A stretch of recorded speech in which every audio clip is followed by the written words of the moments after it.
പ്രിയമുള്ളവരെ, വചനജ്വാല 1220 ദിനത്തിലേക്ക് പ്രവേശിക്കുന്ന ഇന്ന് ജനുവരി 2 വ്യാഴാഴ്ച എല്ലാവർക്കും സുന്ദരമായ ഒരു സുപ്രഭാതം ആശംസിക്കുന്നു. ഇന്നത്തെ വചനവായനയിൽ ജോബിൻ്റെ പുസ്തകം 41 അധ്യായം 12 മുതൽ 24 വരെയുള്ള തിരുവാക്യങ്ങളാണ് നാം ശ്രവിക്കുക. അവൻ്റെ അവയവങ്ങളെയും അവൻ്റെ മഹാശക്തിയെയും ഭംഗിയുള്ള രൂപത്തെയും സംബന്ധിച്ച് ഞാൻ മൗനം അവലംബിക്കുകയില്ല. അവൻ്റെ പുറംചട്ട ഉരിയാൻ ആർക്ക് സാധിക്കും? അവൻ്റെ ഇരട്ട കവചം തുളയ്ക്കാൻ ആർക്ക് കഴിയും? അവൻ്റെ മുഖകവാടം ആര് തുറക്കും? അവൻ്റെ പല്ലിന് ചുറ്റും ഭീകരതയാണ്. അവൻ്റെ പുറം പരിചനിര കൊണ്ട് പൊതിഞ്ഞിരിക്കുന്നു. അത് മുറുക്കി അടച്ച് മുദ്ര വച്ചിരിക്കുന്നു. വായു കടക്കാത്ത വിധം അവ ഒന്നോടൊന്ന് ചേർന്നിരിക്കുന്നു. വേർപ്പെടുത്താൻ പാടില്ലാത്ത വിധം അവ ഒന്നോടൊന്ന് ചേർന്നിരിക്കുന്നു. അവ യോജിച്ചിരിക്കുന്നു. അവൻ തുമ്മുമ്പോൾ പ്രകാശം ചിതറുന്നു. അവൻ്റെ കണ്ണുകൾ പ്രഭാതത്തിൻ്റെ കൺപോളകൾ പോലെയാണ്.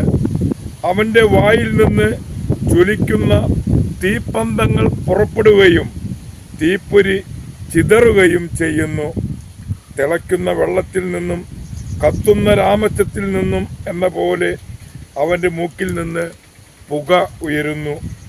അവൻ്റെ ശ്വാസം കരിക്ക് തീ കൊളുത്തുന്നു.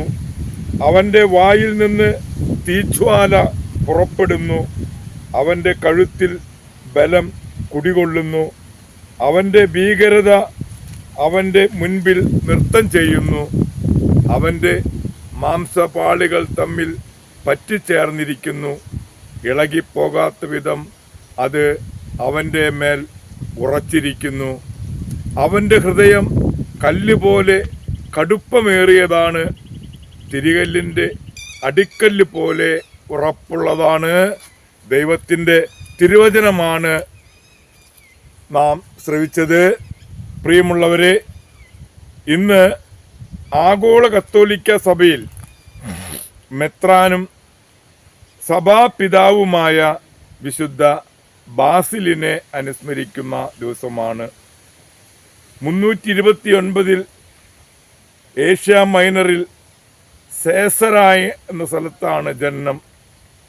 വിശുദ്ധ ഗ്രിഗറി നിസായും വിശുദ്ധ പീറ്റർ സെബാസ്റ്റ്യും സഹോദരരും മക്രീന സഹോദരിയും അമ്മ എമിലിയും ഇരുവരും പുണ്യവതിവരുമാണ്.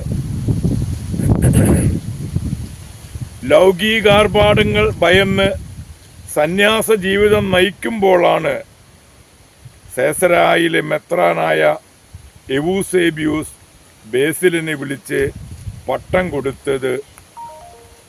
ആര്യൻ പാഷണ്ഡതയ്ക്കെതിരെ സമരം ചെയ്യാൻ അദ്ദേഹത്തെ ക്ഷണിച്ചതും 370 അദ്ദേഹം മെത്രാനായി അഭിഷേകം ചെയ്യപ്പെട്ടു. മനോദാർഢ്യവും ഊർജ്ജസ്വലതയും പാണ്ഡിത്യവും വാക്വിലാസവും കറയില്ലാത്ത എളിമയും സർവ മെത്രാന്മാർക്കും മാതൃകയായിരുന്നു. പൗരസ്ത്യ സന്യാസികളുടെ പിതാവാണ് ബേസിൽ. ദരിദ്രർക്ക് ഭക്ഷണം കൊടുക്കുന്ന ചിത്രമാണ് ചിത്രകാരന്മാർ ഉപയോഗിച്ചിരുന്നത്. പ്രിയരെ, ഇന്നു തന്നെ വിശുദ്ധ ബേസിലിൻ്റെ ഉറ്റ സ്നേഹിതനായിരുന്ന വിശുദ്ധ ഗ്രിഗറി നസിയാൻസിനെയും അനുസ്മരിക്കുന്ന ദിവസമാണ്. മെത്രാനും വേദ പാരംഗതനുമായിരുന്ന വിശുദ്ധ ഗ്രിഗറി ഇരുവരും ഏഥൻസിൽ മതത്താഗിയായ ജൂലിയൻ ചക്രവർത്തിയുടെ സഹപാഠികളായിരുന്നു. ഇരുവരും ബോത്തൂസിൽ ഏകാന്തതയിൽ ഏതാനും വർഷം ചിലവഴിച്ചിരുന്നു. വിശുദ്ധ ബേസിലാണ് ഗ്രിഗറിക്ക് മെത്രാഭിഷേകം നൽകിയത്. അദ്ദേഹം നിയാൻസിലെ മെത്രാനായി. 381 ഗ്രിഗറി കോൺസ്റ്റാന്റിനേപ്പാളിലെ പാത്രിയാർക്കായി തിരഞ്ഞെടുത്തു. ആര്യൻ പാഷണ്ഡതയ്ക്ക് അടിപ്പെട്ട് കിടന്നിരുന്ന ആ നഗരത്തെ ക്രിസ്തുവിലേക്ക് തിരിക്കുവാൻ ശ്രമിച്ചപ്പോൾ അദ്ദേഹത്തെ വധിക്കാൻ ഒരു യുവാവിനെ നിയോഗിക്കുകയും ആ യുവാവ് അദ്ദേഹത്തിൻ്റെ അടുത്തെത്തിയപ്പോൾ മാനസാന്തരപ്പെട്ട് അദ്ദേഹത്തിനോട് ചേർന്നു അവനോട് ക്ഷമിച്ച് അവനെയും സ്നേഹിതനാക്കി.